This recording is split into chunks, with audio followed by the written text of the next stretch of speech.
Sedekah yang paling istimewa supaya tidak dihisap. Di mana? Ada sedekah Bu, tidak dihisap orang. Karena baru berjalan menuju kepada mahsyar sudah dijemput oleh malaikat. Itu hadis. Kadang-kala kita kalau sedekah ini Pak bermacam-macam. Ada yang sedekah sebut nama, ada yang sedekah sebut karena Allah, ada yang sedekah tanpa nama, ada juga sembunyi-sembunyi. Sebenarnya tingkat sedekah itu ada Bu. Tingkatan atas, kalau ada orang minta sedekah, kasih kunci tempat uang. Bisa kira-kira. Kalau ada orang minta sedekah, kasih kunci tempat uang. Nah bilang ini kunci tempat uang, aku ambil di sana. Biasanya susah ya. Kalau bilang, kalau nambil semua Pak Ustaz mati.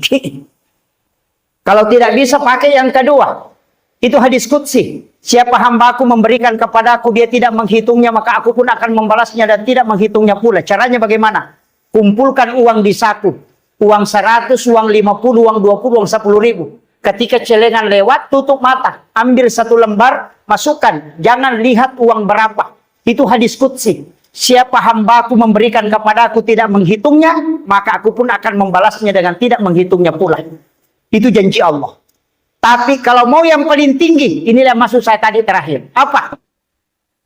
Jangan tahu siapa yang disedekahi.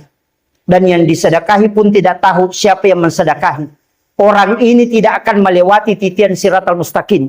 Dan juga tidak akan ditimbang amalnya. Dan juga tidak akan diperiksa. Tapi baru berjalan menuju kepada mahsyar, sudah dijemput kata Nabi.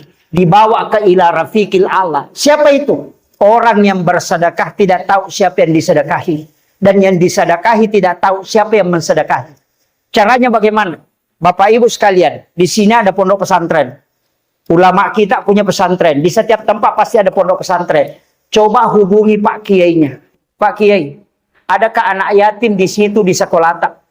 Adakah fakir miskin? Kalau bilang ada, berapa pembayarannya setiap bulan? Dia mengatakan 300 ribu. Jangan beritahu saya namanya. Dan jangan perlihatkan saya orangnya. Dan saya minta diri saya dirahasiakan dengan anak itu. Nanti saya yang bayarkan uang sekolahnya sampai dia selesai. Itulah maknanya yang bersedekah tidak tahu siapa yang disedekahi. Dan yang bersedekah yang disedekahi tidak tahu siapa yang disedekahi.